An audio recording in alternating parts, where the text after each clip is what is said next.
غرضے کے صفات صحابہ کو قرآن مجید نے بڑی وضاحت کے ساتھ بیان فرمایا۔ اور کیوں نہ ہو، سورہ فتح کی آخری آیت میں اللہ تبارک و تعالیٰ فرماتے ہیں کہ محمد صلی اللہ علیہ وسلم کے یار صحابہ کرام، ان کی علامتیں اور نشانیاں تو سابقہ کتابوں میں بھی موجود تھیں، تورات کے اندر اور انجیل کے اندر بھی۔ صرف یہ نہیں کہ محمد صلی اللہ علیہ وسلم کا تعارف کرایا گیا تھا، آپ صلی اللہ علیہ وسلم کی سیرت کو بتلایا گیا تھا، بلکہ آپ کے جانثار صحابہ کرام کی علامات اور نشانیاں بھی تورات اور انجیل کے اندر بیان کی گئی تھی۔ اس لیے فرمایا کہ ان کی مثالیں، ان کی کہاوتیں تورات کے اندر بھی موجود۔ ذالک مثلہم فی التوراۃ ومثلہم فی الانجیل۔ حضرت عمر رضی اللہ تعالی عنہ حضور نبی کریم صلی اللہ علیہ وسلم کے وہ صحابی ہیں کہ باقی سارے صحابہ حضور کی مرید ہیں، حضرت عمر حضور کی مراد ہے۔ حضرت عمر کو رسول اللہ صلی اللہ علیہ وسلم نے کعبۃ اللہ کا غلاف پکڑ کے اللہ سے مانگ کے لیا ہے، اللہم اعز الاسلام بعمر بن الخطاب او عمر بن ہشام، یا اللہ اسلام کو عزت اور غلبہ عطا فرما حضرت عمر بن خطاب کے ذریعے سے یا عمر بن ہشام کے ذریعے سے۔ تو اللہ نے منتخب کر کے بھیجا ہے حضرت عمر بن خطاب رضی اللہ تعالی عنہ۔ حضرت عمر بن خطاب رضی اللہ تعالی عنہ اپنے دور خلافت میں جس وقت یروشلم بیت المقدس کے فاتح بن کے جاتے ہیں، جسم پر جو پرانا لباس ہے اس پر 17 ٹاکیاں لگی ہوئی ہیں، اور غلام اسلم ساتھ ہے، باری بباری اونٹ پر سوار ہوتے ہیں، اور خدا کا کرنا کہ جب آخری منزل آئی تو غلام کی باری سواری کی ہے اور حضرت عمر کی باری لگام پکڑ کے پیدل چل رہی ہے۔ تو یہود اور نصارہ کے علماء جو خلیفۃ المسلمین کو دیکھنے کے لیے اپنی کتابیں لے کے بیٹھے تھے کہ ہماری کتابوں میں جو بیت المقدس کے فاتح کی نشانیاں ہیں، آیا وہ نشانیاں ان کے اندر پائی جاتی ہیں کہ نہیں؟ تو وہ ایک ایک نشانی کو غور سے دیکھتے ہیں، ادھر اپنی کتاب کو دیکھتے ہیں، جب موازنہ کرتے ہیں تو بغیر کسی جنگ کے، بغیر کسی قتال کے، بغیر کسی نزاع کے بیت المقدس کی چابیاں حضرت عمر رضی اللہ تعالی عنہ کے حوالے کرتے ہیں اور کہتے ہیں کہ ہم نے اچھی طرح سے جانچ لیا، پرکھ لیا کہ جو ہماری کتابیں تورات اور انجیل مسلمانوں کے خلیفہ کی علامتیں اور نشانیاں بتلاتی ہیں، جس کے ہاتھوں بیت المقدس نے فتح ہونا ہے، وہ ساری نشانیاں آپ کے اندر موجود ہیں۔ اس لیے ہم آپ کا مقابلہ نہیں کرتے، معارضہ نہیں کرتے، مقاتلہ نہیں کرتے، جھگڑا اور لڑائی نہیں کرتے، ہم چابیاں آپ کے حوالے کرتے ہیں کہ باقی آپ خلیفہ برحق ہیں۔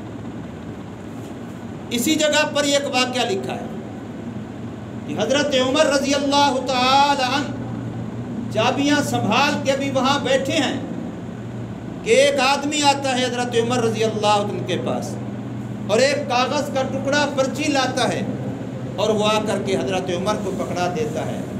حضرت عمر اس پرچی کو دیکھ کر کے حیران سے ہو جاتے ہیں، سوچوں میں پڑ جاتے ہیں، اور پھر اس بندے کو کہتے ہیں کہ بات تو آپ کی ٹھیک ہے، لیکن یہ بیت المقدس اور اس کا سارا علاقہ جو فتح ہوا ہے یہ عمر کی ذاتی ملکیت نہیں ہے، اس لیے میں ذاتی طور پر اس میں تصرف نہیں کر سکتا۔ ہاں یہ مسلمانوں کی اجتماعی ملکیت ہے، یہ مال غنیمت اور مال فائے ہے، لہٰذا ان کے مشورے کے بعد پھر کچھ کیا جا سکتا ہے۔ لوگ پوچھتے ہیں ماجرا کیا ہے، یہ پرچی کس چیز کی، کیا بات ہے، کیوں آپ اس آدمی کو یہ فرما رہے ہیں؟ حضرت عمر واقعہ سناتے ہیں، فرماتے ہیں میری ابھی چڑھتی جوانی تھی، ابتدا تھی میری جوانی کی، کسی کام کے سلسلے میں میں یہاں آیا تھا اور میں اپنے قافلے سے بچھڑ گیا تھا، قافلہ مجھے نہیں مل رہا تھا، اور میں پریشان ہو کر کے قبلہ اول بیت المقدس کی دیوار کے ساتھ ٹیک لگ کے بیٹھ گیا، قافلہ نہیں مل رہا۔ ابھی یہ وہ زمانہ تھا کہ اسلام ابھی نہیں آیا تھا، محمد صلی اللہ علیہ وسلم نے ابھی اعلان نبوت نہیں فرمایا تھا۔ اس وقت میرے پاس ایک آدمی آیا اور مجھے بڑی غور سے دیکھتا رہا کہ یہ جوان کون ہے۔ اس نے مجھے ہر طرح سے دیکھنے کے بعد میرے سے پوچھا، کیا تیرا نام عمر ہے؟ میں نے کہا جی ہاں میرا نام عمر ہے۔ اس نے پوچھا کیا تیرے باپ کا نام خطاب ہے؟ میں نے بتایا جی ہاں خطاب ہے، لیکن تو مجھے کیسے جانتا ہے؟ تو یہ میرے سے کیوں پوچھ رہا ہے؟ وہ آدمی توقف کرنے کے بعد ایک پرچی نکال کے مجھے دیتا ہے، کہتا ہے اس کاغذ پہ لکھو کہ جب تم اس علاقے کے والی ہوگے، جب تم اس علاقے کے حاکم ہوگے تو یہاں پرچی پر مجھے لکھ کے دو کہ اس وقت میرے مال، میرے گھر، میری جائیداد کو مال غنیمت بنا کے اپنے قبضے میں نہیں لوگے، بلکہ وہ میری چیزیں میرے ہی حوالے، میری ملکیت میں رہنے دو گے۔ یہ چیز مجھے لکھ کے دو۔ میں نے عجیب سمجھا کہ میں ایک نوجوان بچہ، کہاں میں اس جگہ کا والی بنوں گا، حاکم بنوں گا، یہ کون ہے، کیا باتیں کر رہا ہے؟ میں نے اس کی بات کو اہمیت نہیں دی۔ اس نے اصرار کیا، میں نے کہا چلو تو اگر اصرار کرتا ہے تو میں کون سا اس کا حاکم بن رہا ہوں، یہ لو میں لکھ کے دے دیتا ہوں۔ میں نے لکھ کے دے دیا تھا۔ آج وہی بندہ وہ پرچی لے کے آیا کھڑا ہے کہ آپ نے لکھ کے دیا تھا، لہٰذا آج آپ اس علاقے کے والی بن گئے ہیں، تو میرا گھر، میری جائیداد، میری چیزیں مال غنیمت نہ بنے۔ اپنے وعدے کو ایفا کرو، وعدہ پورا کرو، معاہدے کی پابندی کرو، آپ نے خود لکھ کے دیا تھا، لہٰذا اس کو پورا کرو۔ تو یہ کہہ رہا ہے اور میں اسے جواب دے رہا ہوں کہ جو کچھ اب مال غنیمت بنا، جس میں اس کا گھر، اس کی چیزیں بھی ہیں، اب وہ میری ذاتی ملکیت تو نہیں ہے کہ میں اس کو دے دوں، وہ تو مسلمانوں کی اجتماعی ملکیت ہے، وہ تو پورے لشکر کی ملکیت ہے، اس لیے میں اب اپنی مرضی نہیں کر سکتا، میں ان کے مشورے کے بعد بتاؤں۔ اب یہ وہ نشانیاں ہیں جو صحابہ کرام کی پہلی کتابوں کے اندر لکھی ہوئی تھی، جن نشانیوں کو دیکھ کر کے اس جوانی کی عمر میں بھی اس بندے نے پہچان لیا تھا کہ یہ وہی بندہ ہے جو مسلمانوں کا خلیفہ بنے گا، اور یہ وہی بندہ ہے جو فاتح بیت المقدس بنے گا۔ اس نے نشانیوں سے پہچانا تھا، اپنی کتاب کے ذریعے سے پہچانا تھا، نام بھی اس کو معلوم تھا، ولدیت بھی اس کو معلوم تھی، اس لیے اس نے وہ پرچی لکھوا لی۔ اور آج ان کے جو اہل کتاب کے علماء تھے، تورات کے جاننے والے تھے، انجیل کے جاننے والے تھے، وہ بھی سارے کے سارے سمجھ گئے یہ نشانیاں اس کے اندر پوری ہیں۔ غلام سوار ہے اور جو والی ہے، خلیفہ وقت ہے، اس کے ہاتھ میں مہار ہے۔ یہ ہے عدل فاروقی، یہ ہے انصاف۔ آج ہم حضرت عمر فاروق رضی اللہ تعالی عنہ کا نام تو لیتے ہیں اور اپنے آپ کو حضرت عمر کے ساتھ جوڑتے ہیں، ان کو ماننے والا کہلواتے ہیں، اپنے آپ کے ساتھ فاروقی بھی لکھ دیتے ہیں، لیکن انصاف کرنے کے لیے نہ ہم اپنے ساتھ انصاف کرتے ہیں، نہ اپنے گھر والوں کے ساتھ انصاف کرتے ہیں، نہ اپنے ملنے جلنے والوں کے ساتھ انصاف کرتے ہیں، نہ اپنے اڑوس پڑوس کے ساتھ انصاف کرتے ہیں، نہ اپنے چھوٹے بڑوں کے ساتھ انصاف کرتے ہیں۔ جبکہ حضرت عمر رضی اللہ تعالی عنہ کا انصاف یہ ہے کہ اگر باری سوار ہونے کی غلام کی آئی ہے اور وہ غلام کہہ بھی رہا ہے کہ اب تو آخری باری ہے، آگے سامنے ہم نے ان لوگوں کے پاس جانا ہے جن کے لیے آپ آئے ہیں، جہاں آپ نے فتح کے جھنڈے گاڑنے ہیں، وہ لوگ کیا کہیں گے؟ آپ کا لباس بھی ایسا ہے جس کو 17 ٹاکیاں لگی ہوئی ہیں۔ اگر پرانے لباس سے انسان کی شان کم ہوتی تو حضرت عمر کی ہو جاتی۔ اگر ہلکا لباس پہننے سے انسان کی شان میں کمی آتی ہوتی تو حضرت عمر کی شان بھی کم ہو جاتی۔ اگر سواری کے بغیر انسان کی شان میں کمی آتی ہوتی تو حضرت عمر پیدل چل رہے تھے، ان کی شان میں کمی آ جاتی۔ یہ ہماری بھول ہے، ہم احساس کمتری کا شکار ہیں۔ ایک وقت وہ تھا کہ جب انسان کی شان ایسی ہوتی تھی کہ اس کے ساتھ جو چیز لگ جاتی اس کو شان مل جاتی تھی۔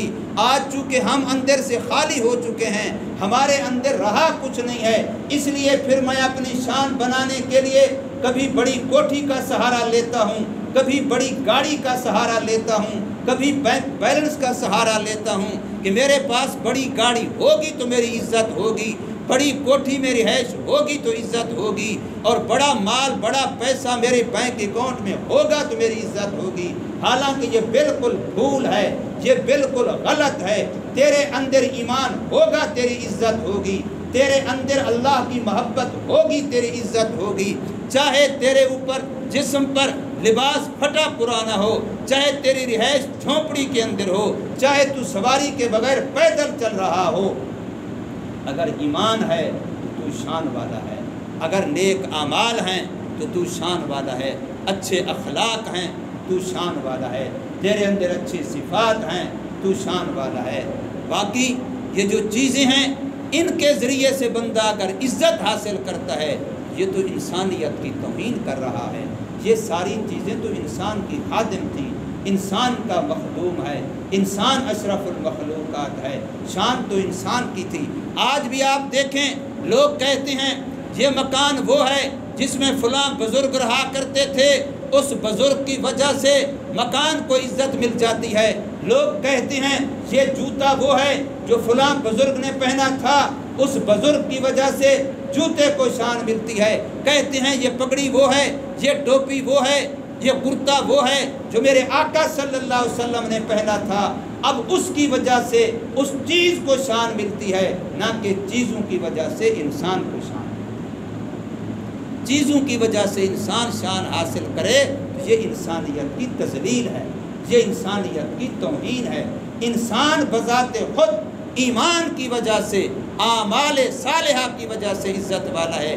اس لیے قرآن نے سورہ فتح کی آخری آیت میں صحابہ کرام کی مدح کرتے ہوئے فرمایا محمد الرسول اللہ، اللہ کے رسول محمد صلی اللہ علیہ وسلم، والذین معہ، اور جو حضور صلی اللہ علیہ وسلم کی معیت میں، صحبت میں، سنگت میں، ساتھ میں رہے، یعنی صحابہ کرام رضوان اللہ تعالی علیہم اجمعین، ان کی شان ہے۔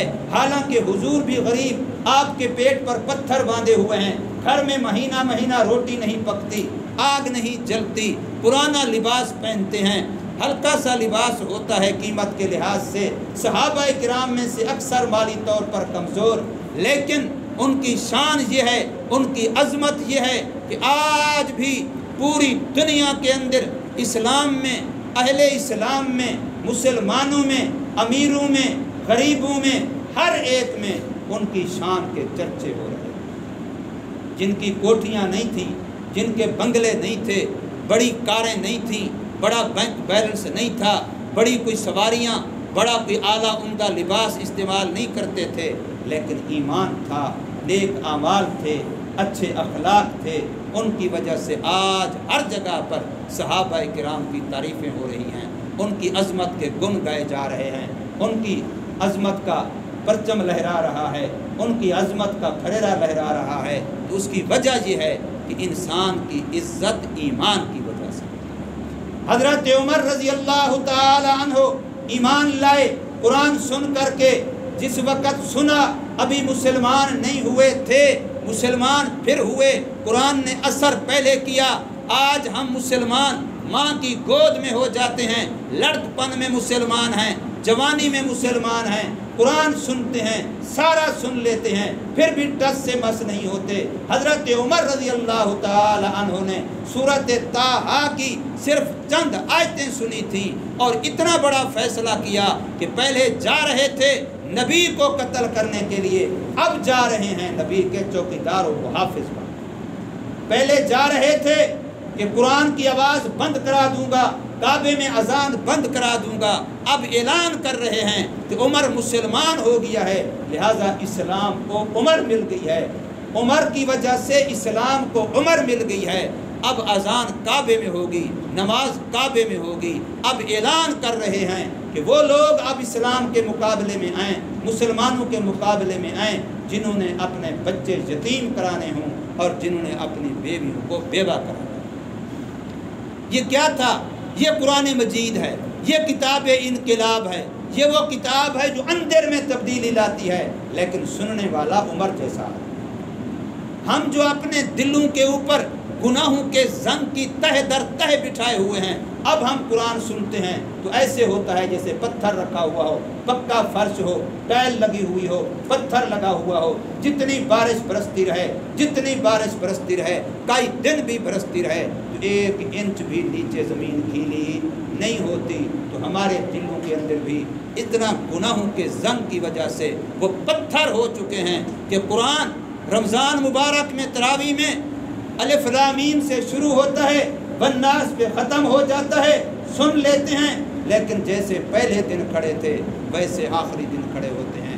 اگر کوئی زبان سے جھوٹ بولتا ہے توبہ کی توفیق نہیں ملتی، اگر کوئی رشوت کھاتا ہے اس کو توبہ کی توفیق نہیں ملتی، کسی نے بہن کا حق مارا ہوا ہے اس کو توبہ کی توفیق نہیں ملتی، سارا قرآن سن کے توفیق نہیں ملتی۔ انہوں نے تو قرآن کی چند آیتیں سنی، اور جب سنی تھی اس وقت مسلمان نہیں ہوئے تھے، مسلمان پھر ہوئے ہیں اور پھر کلمہ پڑھا ہے، اور کلمہ پڑھا ہے تو کوئی لمبے چوڑے لیکچر نہیں لیے، کوئی زیادہ کتابیں پڑھ کے پہلے عالم نہیں بنے، اسی وقت کلمہ پڑھتے ہی فرمایا کہ اے محمد صلی اللہ علیہ وسلم اب آذان کعبہ میں ہوگی، اب دار ارقم میں نہیں ہوگی، اب عبادت چھپ کے دار ارقم میں نہیں ہوگی، اب عبادت کعبۃ اللہ میں ہوگی۔ عمر مسلمان ہو گیا، اسلام کو عمر مل گیا، اس لیے تو میرے آقا صلی اللہ علیہ وسلم نے اللہ سے دعا کی تھی، اللہم اعز الاسلام بعمر بن الخطاب۔ پچھلے جمعے آپ کے سامنے بات ہوئی حضرت عثمان غنی رضی اللہ تعالی عنہ کی شہادت۔ آج جس چاند کی ذوالحجہ کی 26 ہے، اسی کی 18 جو پیچھے گزری ہے، 18 کو حضرت عثمان غنی رضی اللہ تعالی عنہ کی شہادت ہے۔ اور ابھی جو محرم کا مہینہ شروع ہوگا، پہلی محرم کو حضرت عمر فاروق رضی اللہ تعالی عنہ کی شہادت ہے۔ 10 محرم کو خاندان رسول اہل بیت کرام حضرت حسین رضی اللہ تعالی عنہ ان کی شہادت ہے۔ لیکن یاد رکھیے حضرت حسین نے شہادت کے وقت 2 کام خاص طور پر کیے، ایک قرآن کو نہیں چھوڑا، دوسرا نماز کو نہیں چھوڑا، اس لیے کہ حضرت حسین نے اپنے بڑوں کو دیکھا تھا کہ حضرت عثمان شہید ہوا، قرآن پڑھتے شہید ہوا، حضرت عمر شہید ہوا، نماز پڑھتے شہید ہوا۔ ان دونوں اپنے چچوں کو دیکھا کہ ایک قرآن پڑھتے شہید ہوا، دوسرا نماز پڑھتے شہید ہوا۔ حضرت حسین نے ان سے قرآن لیا، ان سے نماز لی ہے، اس لیے وہ قرآن پڑھتے ہوئے سجدہ کرتے ہوئے شہید۔ حضرت عمر رضی اللہ، صبح کی نماز ہے، مسجد نبوی ہے، مصلی پر کھڑے ہیں، نماز شروع کی ہے، پہلی ہی رکعت کے اندر ابو لولو مجوسی جو کہ چھپ کر کے کھڑا تھا، پہلی صف میں کھڑا تھا، خنجر لے کے کھڑا تھا، اس نے خنجر کے 3 وار کیے۔ مسلمانوں خدا کے لیے اپنے نماز کو سوچو، حضرت عمر ہیں، 3 وار خنجر کے ہو گئے، خنجر بھی زہر آلود تھا، اور حضرت عمر اپنی جان کی فکر پہلے نہیں کی۔ پچھلی صف پر یوں ہی جیسے یہ ساتھی بیٹھے ہیں، حضرت عبد الرحمن بن عوف کھڑے تھے، فوراً ان کو پکڑا، اپنی جگہ پہ کھڑا کیا، گرتے گرتے بھی مسلمانوں کو بتلا گئے کہ میری جان اتنی قیمتی نہیں ہے جتنی نماز قیمتی ہے۔ لہٰذا حضرت عمر نے آخری وقت بھی خنجر کے 3 وار سہنے کے باوجود بھی نماز نہیں ٹوٹنے دی، جماعت نہیں ٹوٹنے دی، اپنا خلیفہ بنایا۔ دوسرے پیچھے والے ساتھی حضرت عبد الرحمن بن عوف رضی اللہ عنہ کو اپنے مصلی پہ کھڑا کیا۔ اب ساتھ امیر المومنین تڑپ رہا ہے، پھڑک رہا ہے، خون آلود ہے، لیکن مسلمانوں کی نماز کی جماعت ہوئی۔ چند ساتھیوں نے اس کو پکڑا جس نے وار کیے تھے ابو لولو، اب یہ ہے مسلمانوں کی نماز کی اہمیت۔ ہم بھی سوچیں، وہ جی نماز نہیں پڑھی کیوں؟ تھکا ہوا تھا۔ وہ جی نماز نہیں پڑھی کیوں؟ وہ جی دوست آ گیا تھا۔ وہ جی نماز نہیں پڑھی کیوں؟ وہ جی فون آ گیا تھا۔ انا للہ و انا الیہ راجعون۔ خدا کے لیے سوچیں، جیسے ہم کلمہ پڑھتے ہیں، حضرت عمر کا نام لیتے ہیں، حضرت حسین رضی اللہ عنہ کا نام لیتے ہیں، اہل بیت سے اس کو محبت کا دعویٰ کرتے ہیں، تو یہ دن ہمیں سبق دیتے ہیں کہ اپنی نمازوں کا خوب اہتمام کیجیے۔ اللہ تبارک و تعالی عمل